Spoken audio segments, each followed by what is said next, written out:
Today on Sekulow, mainstream media hypocrites meltdown over Elon Musk's purchase of Twitter. Keeping you informed and engaged, now more than ever. This is Sekulow. If you own all of Twitter or Facebook or what have you, you don't have to explain yourself. You don't even have to be transparent. You could secretly ban one party's candidate or all of its candidates, all of its nominees, or you could just secretly turn down the reach of their stuff and turn up the reach of something else, and the rest of us might not even find out about it till after the election. We want to hear from you. Share and post your comments or call 1-800-684-3110. My sense is that Elon Musk would be well served to have an independent board, maybe bring back Jack Dorsey, others, to actually run the day-to-day decision-making of what content moderation is on the platform. And now your host, Jordan Sekulow. They might ban a political candidate, maybe even a presidential candidate from a party they don't like. Oh, wait, they already did that. Ari Melbourne. MSNBC, these are not just morons. Okay, these are people that have no prep, or they're just so hypocritical in the bubble they live in that their team allows them to come out and appear to be moronic. Because Donald Trump was banned from Twitter, guys, and guess who else has been banned from Twitter? Lots of conservative activists, lots of conservative media outlets. If you even do an interview with Donald Trump, they ban you from Twitter. They dethrottle conservatives all the time. I think what you're scared about is that Elon Musk is saying, I'm going to show the world the algorithm. You're going to see how it works, see how it gets served. No other social media company is doing that. They're not ever letting you see how the sausage is made. That is turning them, they are just melting down. I want to play Brian Stelter from CNN. This is a guy no one wants to invite to any of your parties, probably never does get invited to parties, because take a listen to this one. That's an example of a broader question for Twitter, which is, if you get invited to something where there are no rules, where there is total freedom for everybody, do you actually want to go to that party? Or are you going to decide to stay home? And that's a question for Twitter users. Some Twitter users might love the idea that there's going to be absolutely no moderation and no rules at all. Others might not want to be anywhere near that.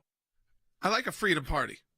Well, over a party with a bunch of mask rules and a bunch of, I got to show my papers and I got to do in this line, and I got to register this, and I got to take a test 2 days before. That's the parties they started loving. They're elite parties where they have to test all of the staff and they have to still be in mask and wear their tuxedos, but they get to walk around however they want. So what he doesn't understand is the real world is we love freedom. The party we want to go to is the freedom party. We don't want to be at the party of the rule makers. We don't, and again, when you talk about freedom and what's legal and a party that allows all freedom, that doesn't mean you allow crime. That's not what freedom is about. So they don't even understand the terms they use, this meltdown, the fact that all of these guys are owned by billionaires and very big companies. Oh, yeah. They just don't like them. Elon Musk is not some right-wing conservative. The guy created electric cars. Gets a lot of government subsidies for those electric cars. Has to work with the government a lot to get those cars. What he does care about, which is a baseline to be an American, I think, and why you see Peter Thiels and Elon Musk, who both are from immigrants, and what they're saying is they want to protect the America they came to. They escaped what was going on in South Africa. Elon Musk didn't like apartheid, didn't want to be a part of that, escaped ultimately to America. Wants to preserve what they fled to. Peter Thiel's family immigrating from Germany.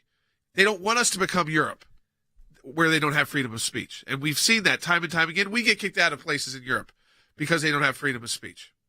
Oh, we've had that experience ourselves. Yep. As an organization. And you know, you're on that, when you're on that path, which we were on, where that kind of media control, which was basically censorship and viewpoint censorship, which is as the Supreme Court said, the worst kind of censorship. It's just the rules are changing and they just can't get used to it. Yeah, absolutely. We're going to take your calls. Are you back on Twitter? Well, guess what we found out yesterday? Thousands of people, yes, especially in the conservative world, ended up back on a platform they had previously left. And you can find that.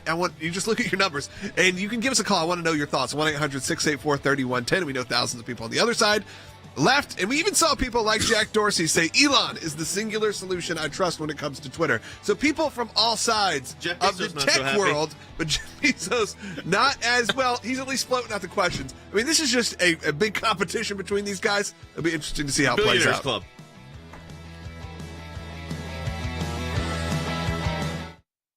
Well, there's a new sheriff in town, and his name is Elon Musk. The world's wealthiest man has offered to buy the social media site for $46.5 billion, and Twitter's board has accepted the offer. The meltdown, by the way, is already underway. You own all of Twitter or Facebook or what have you. You don't have to explain yourself. You don't even have to be transparent. You could secretly ban one party's candidate or all of its candidates, all of its nominees, or you could just secretly turn down the reach of their stuff and turn up the reach of something else, and the rest of us might not even find out about it till after the election. Elon Musk says this is all to help people because he is just a free speech, philosophically clear, open-minded helper. This deal is dangerous for our democracy. Billionaires like Elon Musk play by a different set of rules than everyone else, accumulating power for their own gain. We need a wealth tax and strong rules to hold big tech accountable. There are billionaires who own things also like the Washington Post, and I don't know if she has an objection to those, but it seems like this particular billionaire at this particular moment bothers the left. The president has long been concerned about the power of large social media platforms, that power they have over our everyday lives, has long argued that tech platforms must be held accountable for the harms they cause. He's been a strong supporter of fundamental reforms to achieve that goal, including reforms to Section 230, enacting antitrust reforms, requiring more transparency. Elon Musk would be well served to have an independent board, maybe bring back Jack Dorsey, others, to actually run the day-to-day decision-making of what content moderation is on the platform. If you get invited to something where there are no rules, where there is total freedom for everybody, do you actually want to go to that party? Or are you going to decide to stay home? And that's a question for Twitter users. Some Twitter users might love the idea that there's going to be absolutely no moderation and no rules at all. Others might not want to be anywhere near that. Am I crazy, Matt?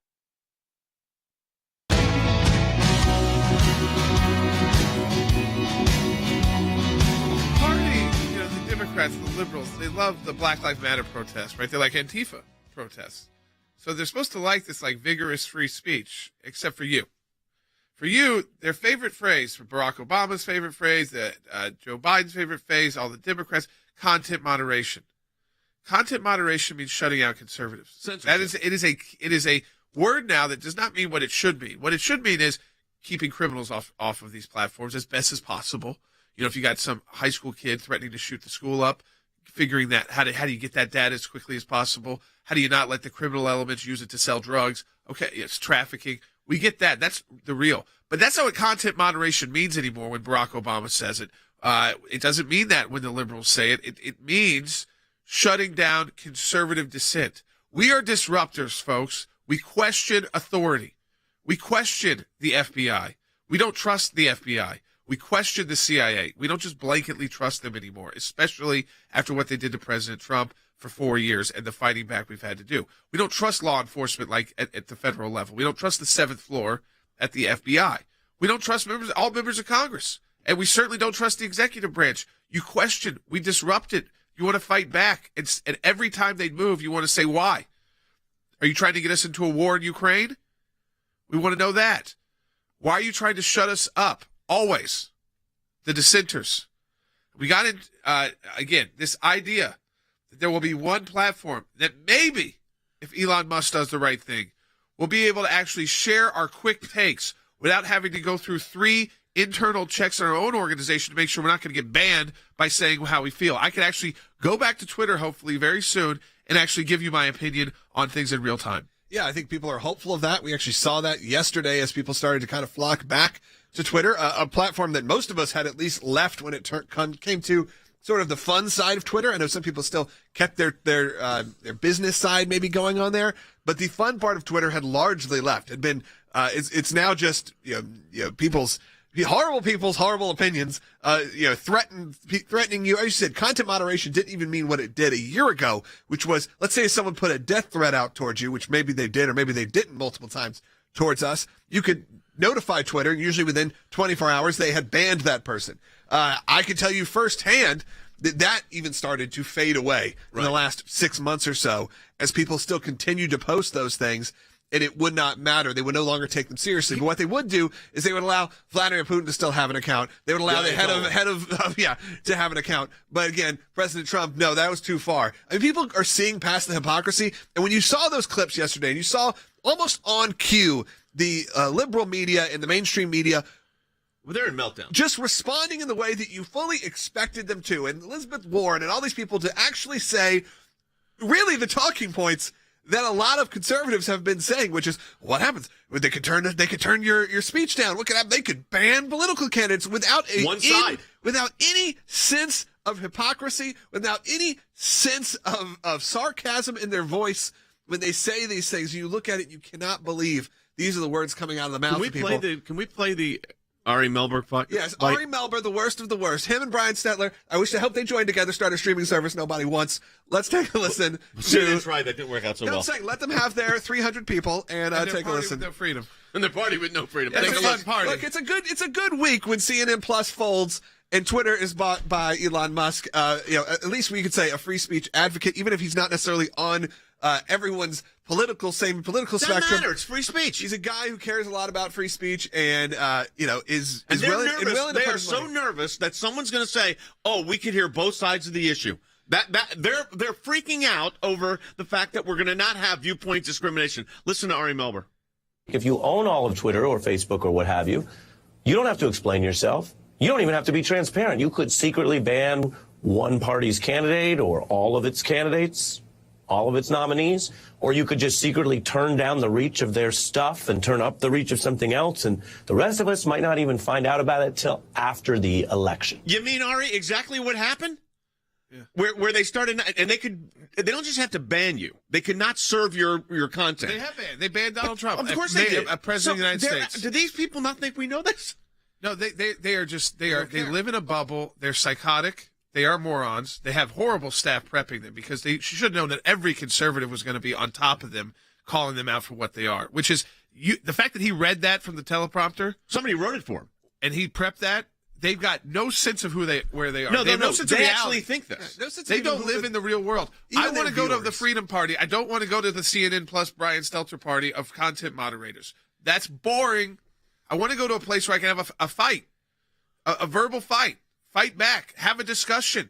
Like, this is the fact. This is what America is about. Post something offensive, I'll post something just as offensive back to you. We all have our different ways to offend each other. That's what America's about. Go back to your founding fathers saying horrible things about each other constantly. It's how you get to debate. And some debates are nasty. Yeah, but see, this is all about just typing. This is not duels. I know. This is this is so much less than actually going face to face in the town square. No, this is not. True. No, I mean, but it is a town square. It is. Let's be clear. And he acknowledges that. And guess who wins when you put the ideas forward in the town square? We do.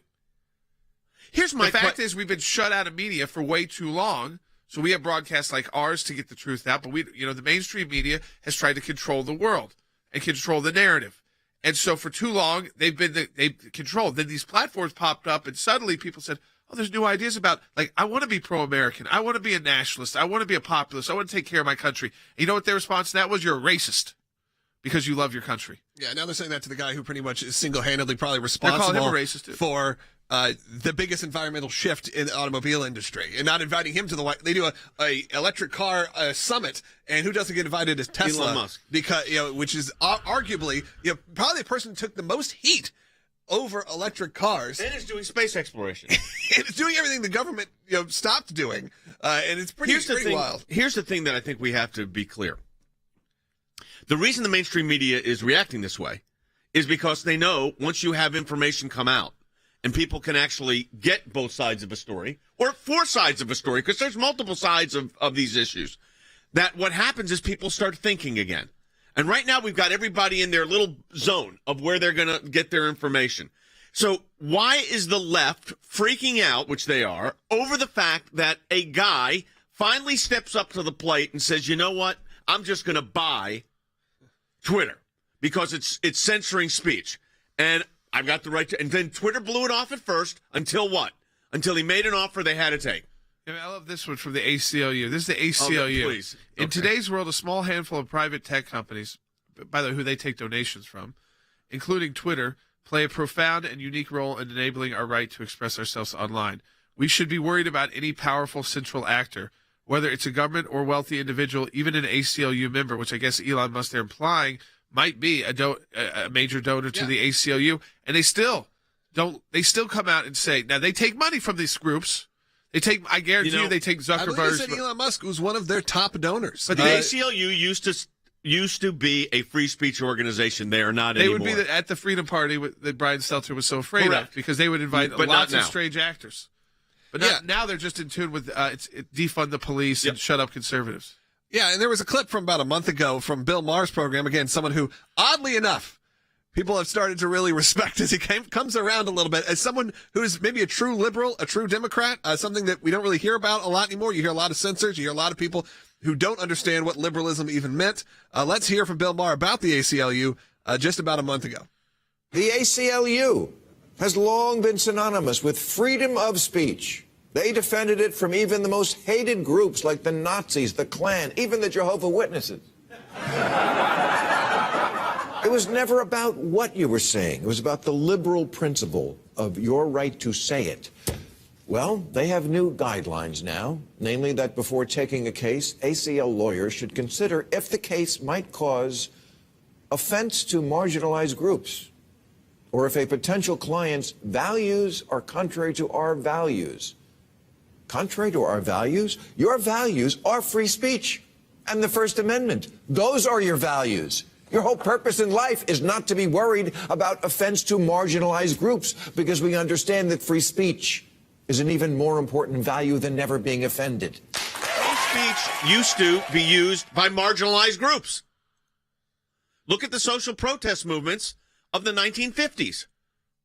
Black Americans, Dr. King, others, utilized freedom of speech, civil protests, civil disobedience to put out their position. Now the ACLU would have to say, do we really believe that those positions, even though we support free speech supposedly, but would we like the end result of that speech? This was a group that represented the Nazis' right to march in Skokie, and now they're complaining about a free speech forum that might now exist back on Twitter. No, now they're socialist communists that want to control the network. They're no longer free speech advocates, and that's why you don't even hear about them anymore. Truth be told, they've gone to the land of irrelevancy. Today, Bill Maher's right. What they exist for, they don't do, and it's groups like us who are actually standing up for the little guys and saying, yeah, we have a voice. We did it for the Tea Party, tried to shut down that movement, and with the IRS and the FBI. Remember, that's why I said no respect for the FBI, no respect for those DOJ, no respect for our government. We question everything now because we've seen them turn the tools against. We've seen the government turn these tools against candidates and political parties and political viewpoints. They're trying to kick people off from being candidates even because they don't like their viewpoints. Well, if that's what people want to elect, they should be able to elect and choose who they want to elect. We should talk about that in the next segment. That is a real problem. This idea that you can remove a candidate because you don't like their position by a court. When we see something, when we hear something, when we're concerned about an issue, we don't just talk about it. We do something about it. And that goes to our Government Accountability Project. The things that are important are knowing where to look and who to look at. What we're trying to do is get information that we, the people, are entitled to. We sort of call them puzzle pieces because we don't know which ones we're going to need in the long run. But you gather all the puzzle pieces together, and then you start to put them together to uncover the truth, really. The Freedom of Information Act, that's a statute that allows us to get information from the government. Starts with a letter from our offices in Washington to these agencies. And it says, give us this information on these topics. And generally, they don't. And then we go to court. We go through a series of lengthy negotiations back and forth about what they'll give or what they won't give. We may get tons of information that's redacted, and we have to then go back and say, you redacted too much. We can't really find out what you're giving us because it makes no sense. So it goes through a process of litigation. That is how you get information, and that office is going to be more active now more than ever. The ACLJ has been extremely active in vigorously seeking to hold these bureaucrats accountable. We have filed hundreds of FOIA requests. We have received over 20,000 pages of documents in our litigation. How was our government operating? What were they driving at? What was their agenda? What was their motive? And I will tell you, I mean, sometimes the picture that it paints is one of terrific abuse. You're finding a nugget in a gold mine. Occasionally you'll come up with something that is really a bombshell, but you have to persist in doing it, and that's what we do. That's a little bit of what we do through our Office of Government Accountability, and of course that comes under our Office of Government Affairs. So your support of the ACLJ supports all of that.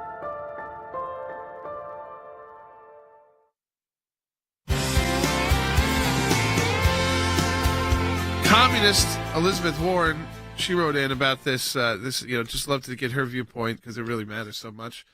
This deal is dangerous for our democracy. This is a socialist. Doesn't even believe in the democratic republic and the free market. She thinks the free market is racist and unfair and sexist, and I mean, the list goes on. It's like xenophobic to be a free market. Again, the idea that putting an American flag up now makes you a white nationalist. Remember, that's the narrative they created. So then they can kick you off of social media because if you got like American flag in your logo, you shouldn't be there. There's something wrong with you. Oh, you stand for you do the your kids do the Pledge of Allegiance. You stand for the national anthem. You racist. I mean that's remember the viewpoint. Now, Elon Musk is not saying I want to kick those people off. No, he's saying stay on. His tweet, which I retweeted out, which I thought was a great. It was yesterday. Was I hope that even my worst critics remain on Twitter because that is what free speech means. You know, I'm going to say this because we started this organization many decades ago now, and we represented controversial speech. When you were blockading an abortion clinic in the 1980s, that was controversial speech, okay? When you were speaking out, when a student gathered around, remember this, in the 1990s, a student praying in front of a flagpole was deemed controversial speech. It would be censored today. So what I find interesting here is Jeff Bezos, Washington Post, Amazon. Yeah. Interesting question. Did the Chinese government just gain a bit of leverage over the town square? This is coming from the guy who owns Amazon, who, by the way, the Chinese government uses on their servers, but also those people that use, and I do, Amazon. Guess where a lot of your products come from? China. So, this billionaire clash is interesting, but here's the question I want to ask our audience. I really want to know the answer to this. A lot of you went off Twitter, or you just stopped looking at it. China bans Twitter, so even to get on it there, you've got to use a VPN, and so it's like they have no influence over it. But here's what I want to know from our audience. You got this change coming. Are you going to go back on? Are you going to be participating in the town square now, if in fact they allow free speech on this broad base? 1-800-684-3110. Are you on Twitter? Have you stayed on? What have your responses been? Or are you thinking about going back on now? 800-684-3110. Yeah, because I think, and listen, you got to give him some time. Since when Donald Trump was talking about draining the swamp, Elon Musk has to drain a swamp at Twitter. I mean, you're talking about the group who, you remember, they said, I'm going to quit. First of all, a lot of them won't quit because they get paid a lot to work at these companies. And so second, he's got to come in and clear house a lot of bad actors. Now, you can't clear everybody because you can keep the thing working. So you got to figure out who's going to be the problem people. Now, it's easier to drain a corporate swamp than it is the U.S. government that Donald Trump was talking about, but he will still get that backlash internally. This is a giant corporation that is got a lot of angry people in it right now, particularly angry at him. So you got to give him time. This is not going to be fixed in a day. Remember, Twitter just this weekend announcing that they were going to start content moderating if they didn't like what you were talking about, the climate. So he's got to fight back on a lot of issues. But I mean, where I see that as a problem is you talk about American energy independence. That would then, I guess, trigger some climate. At least they would put some kind of notice on your message about climate. But again, this is just a political viewpoint. It's mainstream in America that we should go back to being American energy independent. I mean, half the country or more believes that they're good with drilling. They're good with more fracking. They're good with more natural gas. They're good with Keystone XL. That's at least half the country. It's not even a minority viewpoint. And if it was, that should still be protected too. This idea that they were announcing even this past weekend while this was all going down, how they were going to stop more of your ability to speak out. 1-800-684-3110. That's 1-800-684-3110 to join us on the air. I find it fascinating when you look at the comments. You mentioned Elizabeth Warren. I mentioned Jeff Bezos. And yet Elon Musk is the one who's saying, hey, I want those that disagree with me to stay on. While, as we said earlier, the American Civil Liberties Union, the champions of free speech as they were known as, they're saying, quote, in today's world, a small handful of private tech companies, including Twitter, play a profound and unique role enabling our rights to express ourselves online. We should be worried about any powerful central actor, whether it's a government or any wealthy individual, even if it's an ACLU member, having so much control over the boundaries of our political speech online. But it wasn't a problem when it was owned by the other people, right? Okay, let's think about this for a moment. You got a new ownership coming in with Elon Musk leading a group coming in. The Saudis were owning it, had a 10% share before. They had no problem with that. No problem with that. The reason he's coming in is because he wants to make sure that there is a First Amendment free speech public forum, basically, a town square on social media. That's what he's trying to do. What do they want? The ACLU. Oh, that makes me nervous. Because what? Because you're going to have free speech on both sides of the issue? And then you got Ari Meltdown, we already said, saying, oh, they could, if we let one guy do this, we can end up having one side of the political debate silenced. You mean like what happened? It is happening right now. Of course. Facebook does that to the entire right every day. That's why we're on Rumble. Yeah. I mean, it's happening. You can have millions and millions of followers. It means nothing now. It doesn't get it. Your message doesn't get out because they dethrottle you. They listen. Ari Meltdown knows the terms, so he's acting like he thinks that this is a new thing, but yet his team writing his teleprompter knew how to they use the word dethrottle and all these terms that we're used to now dealing with these because we get it because they're the ones benefiting from it. Because Lord knows they need all the help they can get to keep their networks afloat. And their paychecks coming in because people just don't want to listen to it, and they're sick and tired of being told. I mean, the idea that their whole thing is, who wants to go to a freedom party? Brian Stelter, who wants to go to your party?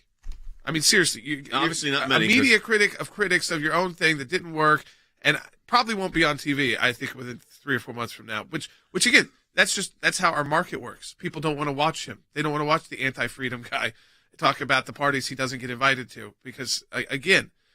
This idea that they want to go to content moderator parties. It's a sad state. Let's take Elizabeth's call before the break. Yeah. Hey, Elizabeth. Welcome to Sekulow. You're on the air. Oh, I'm so thrilled. I've listened to your show for years. Great. I actually got to meet Jay at the Loveless Cafe in Nashville. But I have a quick question, and that Good biscuits is... at that cafe, but go ahead. Yeah. Quick question on why there's no mention when we mention, Elon Musk and Jeff Bezos together. There's no mention whatsoever of George Soros and how much he's been controlling so many things. Because that's their Elizabeth, because that's their teammate. He's their benefactor. He's their biggest benefactor. He's their teammate. He's their support mechanism. The thing that's so ironic here, they're acting as if Elon Musk is some right-wing conservative. He's a conservative because he said what? I think we should have a free speech access on a public town square that now looks like Twitter. That makes him a conservative. Great, we're conservatives. Yeah, I mean, but who wants censorship like this? The liberals, because that's how they survive, is by controlling what you get access to, so that that we're all having to be extra careful not to get thrown off of all these platforms, or we do get flagged on these platforms. It's a real issue. We don't have time to take the call. We can't play. Do we have time for Senator Claire McCaskill's statement? Because I found this particularly offensive. Let's play it. Number 16. But, this is a weird guy, and it's going to be a private company. I'm confused about what to do. We all use Twitter. Do I stop or do I wait and see what happens? Please stop. You're a loser candidate. You got voted out by your own people in Missouri, and you're calling people names. So, gross. Yeah, I mean, he says he's a weird guy.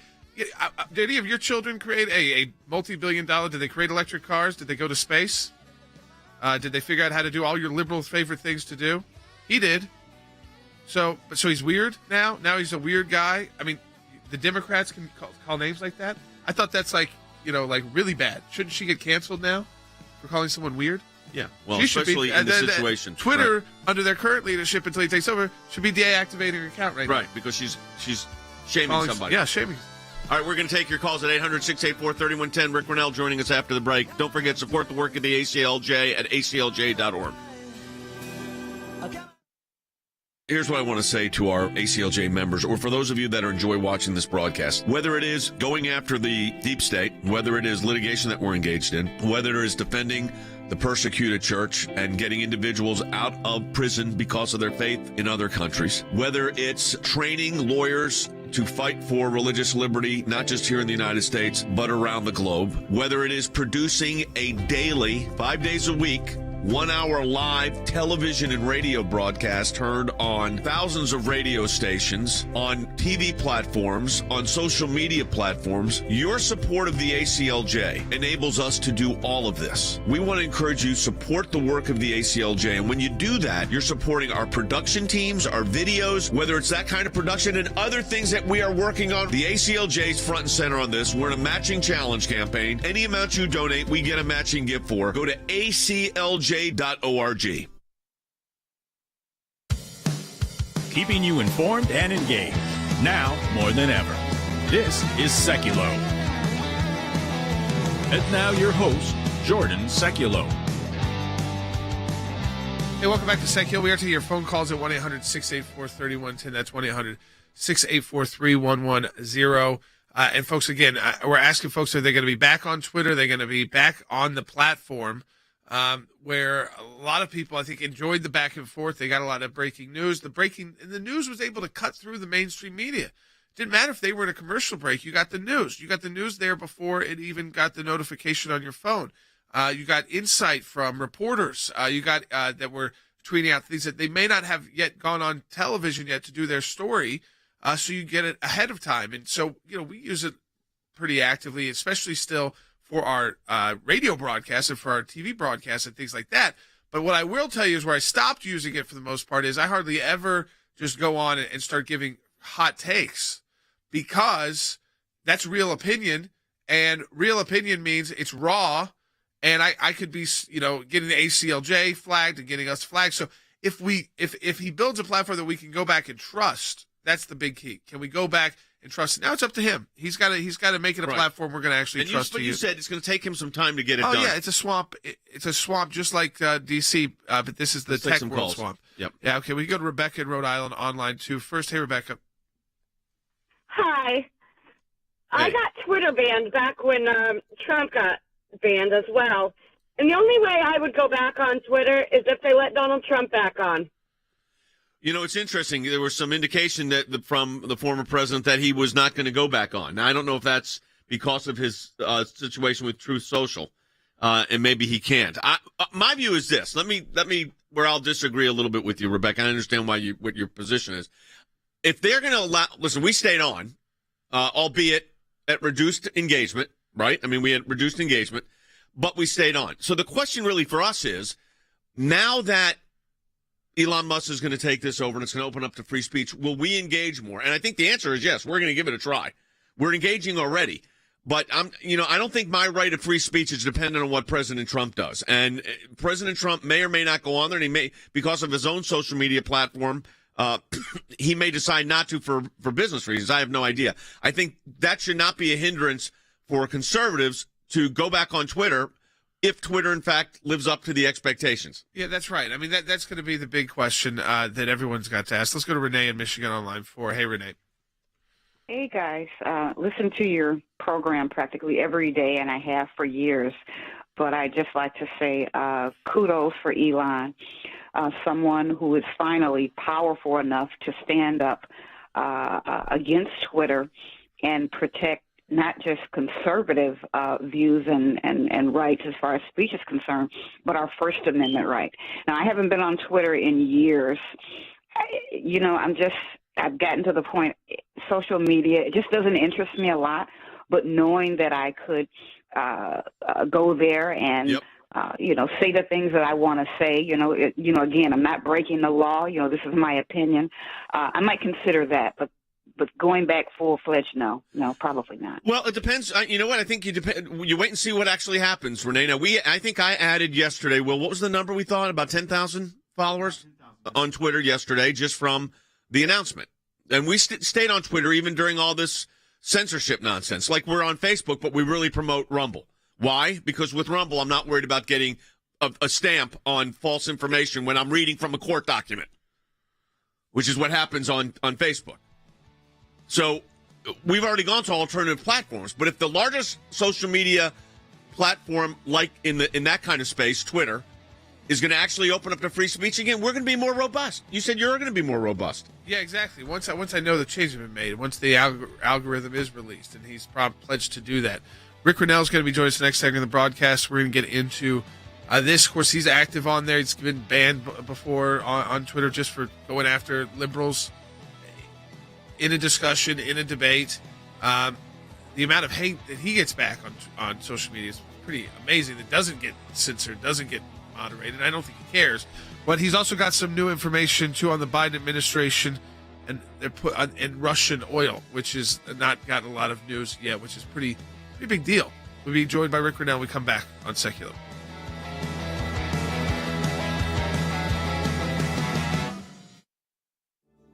The voice of ACLJ members is central to everything we do at the ACLJ.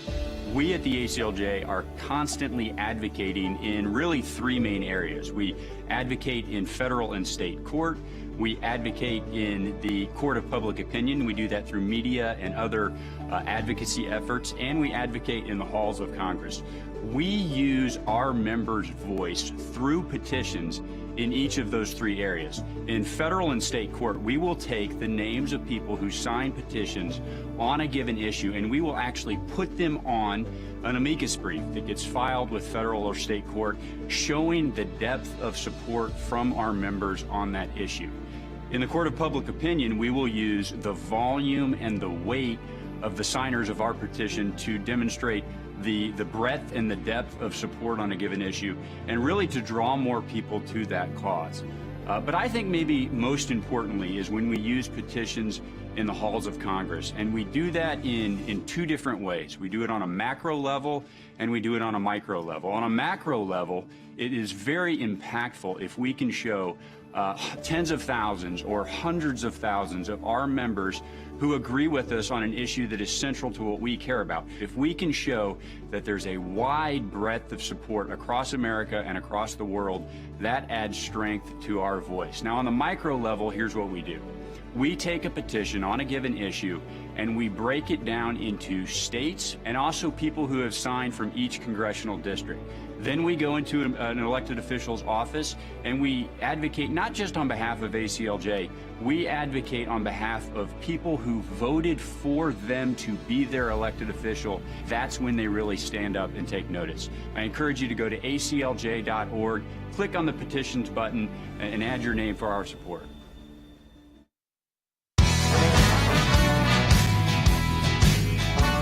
All right, welcome back to Sekulow. So, of course, the biggest news really in the past 24 hours was, and we've seen it kind of played out over the last 10 days, is the Elon Musk purchase of Twitter, the pledge to open source Twitter's algorithm so that all the de-throttling we're talking about, that's going to be something that people can actually see how the algorithm works. No other social media companies are doing that yet, especially the big guys.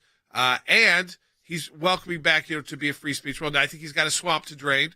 So give the man some time, and to push to even get the purchase. His heart is in the right place, it appears, which is that he wants more free speech. As he said, if you hate me, if you don't like me, I hope you stay on Twitter, because that's the whole point, is that we're going to have everybody on Twitter expressing their views. Rick Grinnell is joining us, our senior advisor for foreign policy and national security. Rick, I wanted to touch, before getting to Twitter, you sent us some news which is not getting reported a lot. And it's pretty shocking because they've taken this very, that we've got our Secretary of Defense over there, our Secretary of State is over in Europe, they were in Ukraine, and now we find out that the Biden administration is pushed Germany to delay their Russian oil ban till after the midterm elections to keep the price down? It's truly outrageous. Unreal. It's a total manipulation of the politics of government power. And I'm concerned that what we have here is a willingness by the Biden team to allow Russia to continue getting money, to continue being on the offense through this gas and oil money that they receive, even though they're sanctions. And they're doing it just simply to make the pain not so bad at the pump in the United States. Now, the terrible situation is that we already feel this incredible pain at the pump. People can't afford to fill up their cars at this price. They're having to make sacrifices in other areas. There's just no question about that. And now what we see is the Biden team allowing Russia, the same group that said Russia, Russia, Russia, collusion, hoax everywhere, is now allowing Russia to get more money just so that they can do better in the midterm. I want everybody to understand this. I think this is really important what Rick's saying. So you've got a war going on in Eastern Europe right now between Russia and Ukraine. And Eastern European countries are in the midst of this. And the United States, of course, is giving a lot of aid, military equipment aid to Ukraine. Meanwhile, the way to choke off the Russian juggernaut economically would be to stop the oil imports. But instead of stopping the oil imports now, while we're saying all these things about Putin, and we want the Ukrainians to be able to succeed, this is the position of the United States, makes sense. They're saying, but don't ban the oil imports until after the midterms. Now, Rick, this is, first of all, this is not only, it's repulsive. People are dying in these countries on both sides. Yeah. I mean, Russian soldiers, Ukrainian soldiers. I mean, this is a real war. And Eastern Europe could implode here. And an easy way to have some economic impact would be the Russian oil exports stopping. But the Biden administration is saying, wait until after the midterms because that's going to help us politically? Let me put it into a different category as well, Jay.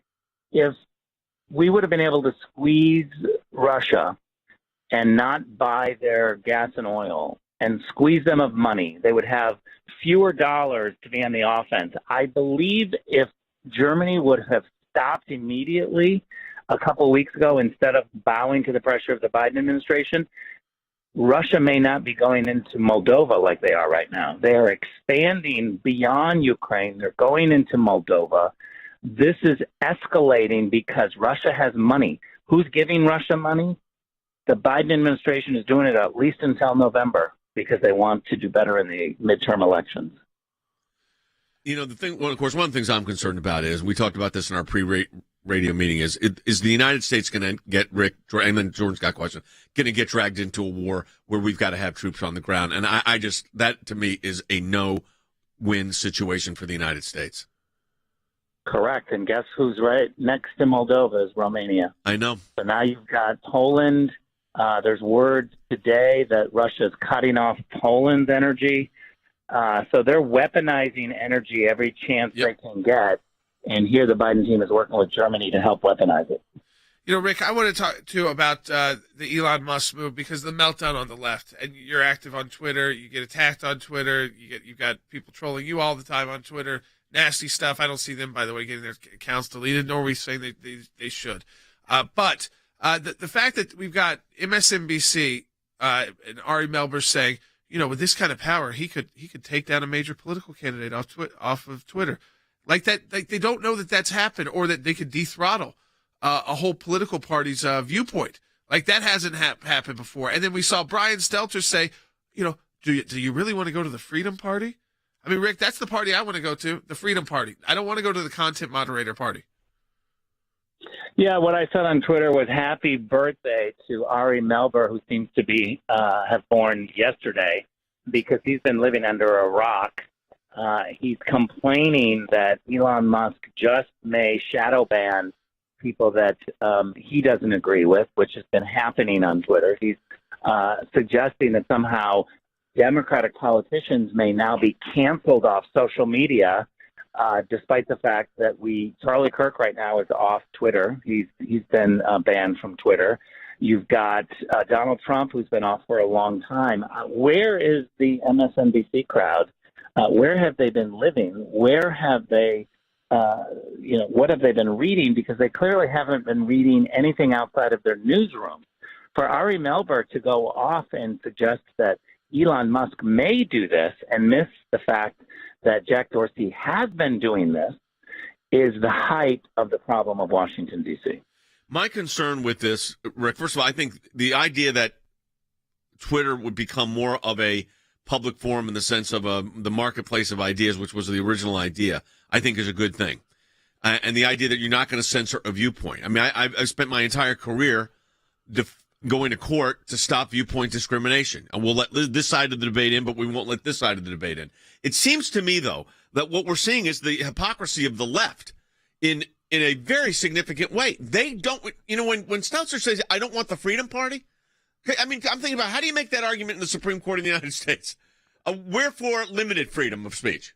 Wherefore viewpoint appropriate freedom of speech, which the ACLU, by the way, is now advocating too. The so-called champions of liberty. I remember when they actually were, but they're not anymore.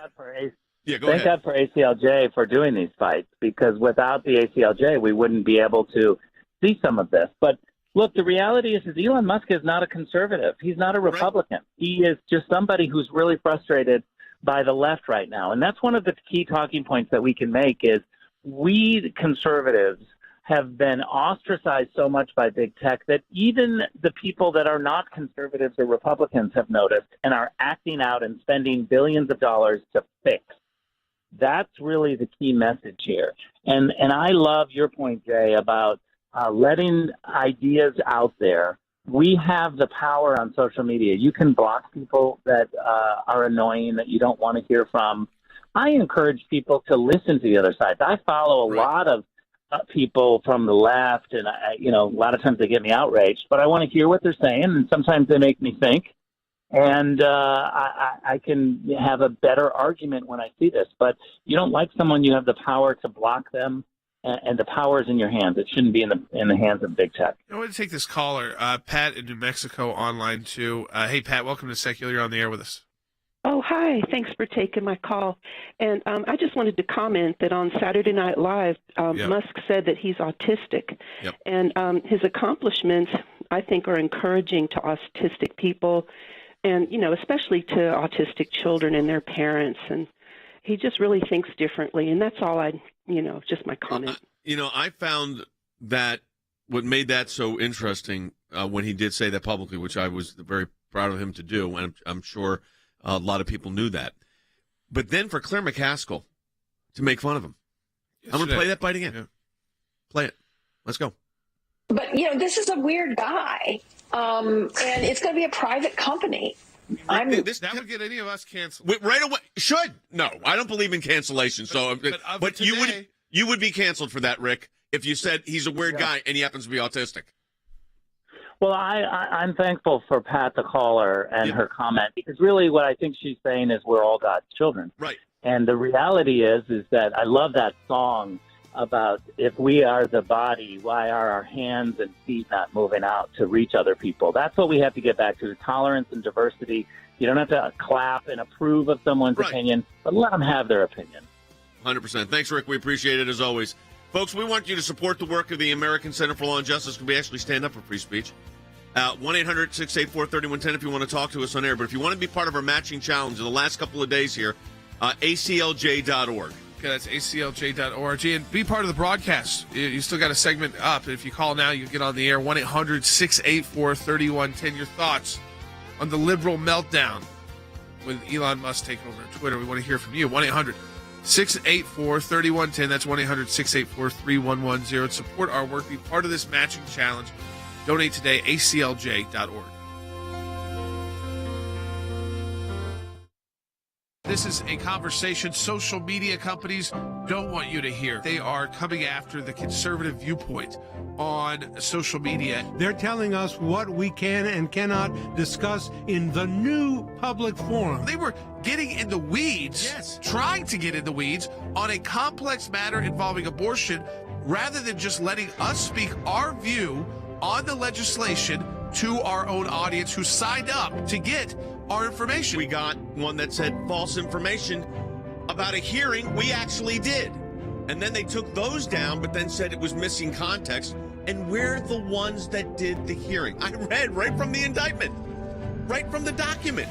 And then they labeled it partly false. And then they started labeling other programs that we did that had nothing to do with it partly false. They did a lot of damage. They notified our members, our subscribers all over the country. Viewpoint discrimination is what's taking place right now. Classic viewpoint discrimination. You can hear one side of the debate. We're not going to let you hear the other side of the debate. The Democrat president is not banned from social media. The former Republican president is, and he might be a candidate again, and he's still banned at this point. The Ayatollah from Iran's not banned either. It affects our whole team at the ACLJ. It's not just me. They are right now playing a dancing game, hoping that what we put out doesn't get flagged because we're pro-life, because we're conservative, because we're pro-free speech. We're not backing down. And we're taking this head on. We're not afraid to call out Facebook. We're not afraid to call them out by name. One of the ways you fight back is you support the work of the American Center for Law and Justice at ACLJ.org. We're in a matching challenge campaign right now. We encourage you to support our work, ACLJ.org. Any amount you donate to us this month, we get a matching gift for. We need your financial support. Donate today, ACLJ.org.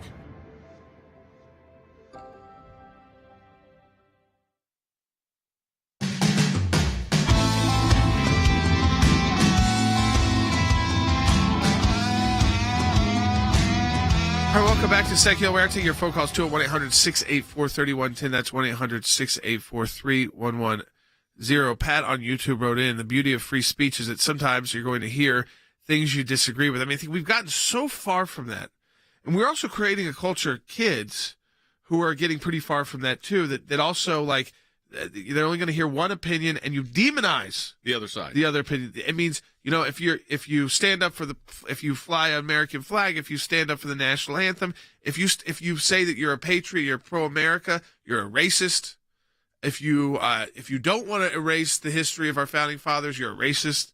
I mean, I went to George Washington University. It's not a conservative school by any means, but also the mascot is the Colonials.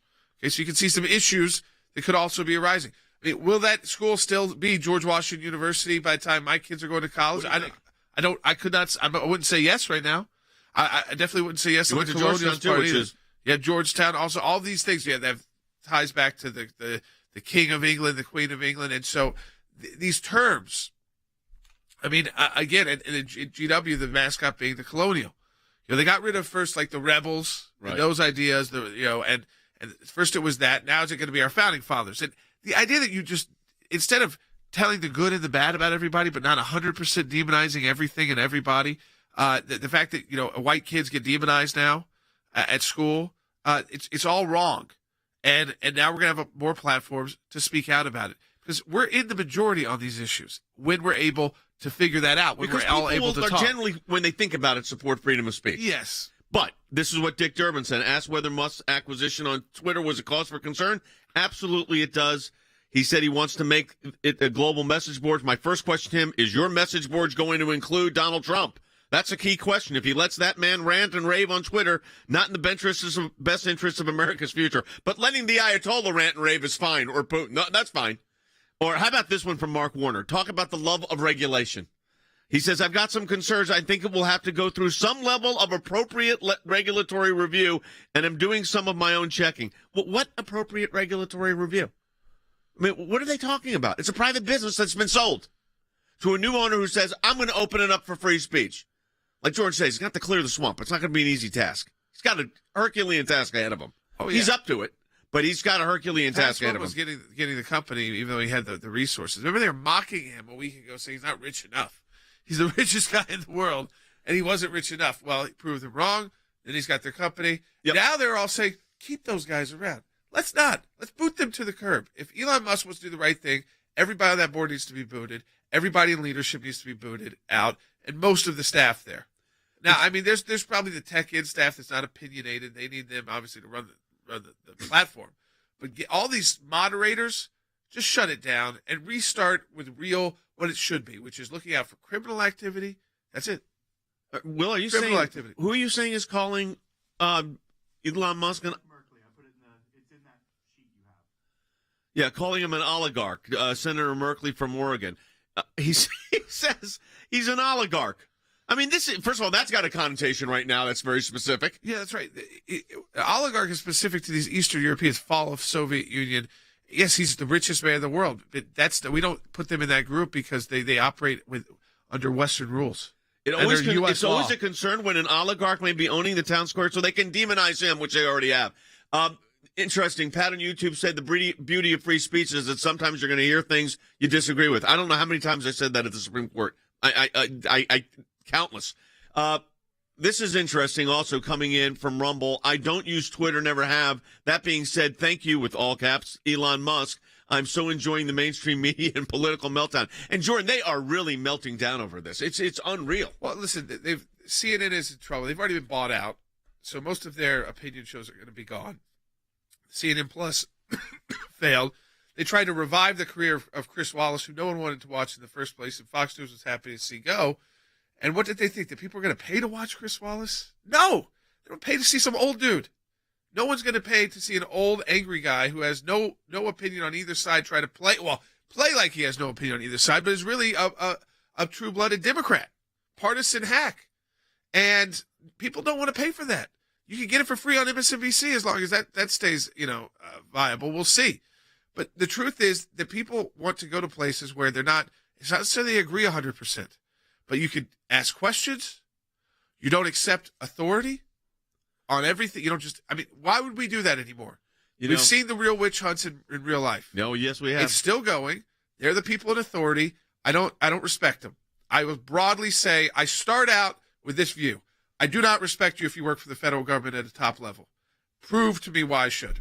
That's the opposite of how we used to think of Americans. And that's unfortunate. Yeah. Because I used to think that, you know what, I could respect the FBI director.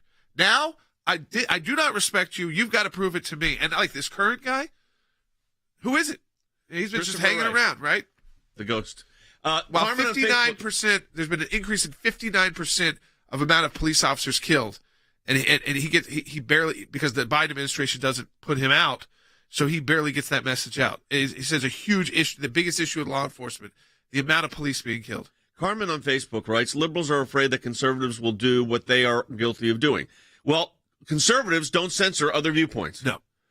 Liberals, obviously, not classic liberalism, but the liberal of today. I don't even like calling it that. It's you want to the pay left. more for gas or not? Vote for me. You know, I mean, you're going to win the debate. You want to go to war? You want to send your kid to go die for Ukraine or not? Vote for me. You will win if you get these messages out. They don't want the messages out. They want your kids going to die in Ukraine. Most of the mainstream media. That's what they're pushing for. Well, they're sure covering. You know, that's why I raised that with Rick. And where I won't be their kids. Remember. But here's what I'm so concerned. I know we're going to touch this tomorrow on the broadcast, but I want to say this: we're getting dangerously close in Ukraine, dangerously close to U.S. engagement, and this is how a world war starts. And we'll talk to Wes Smith, Colonel Smith, about that tomorrow on the broadcast. We were going to do it in this last segment. But there's so much happening right now that we really need to get there, and this is the problem.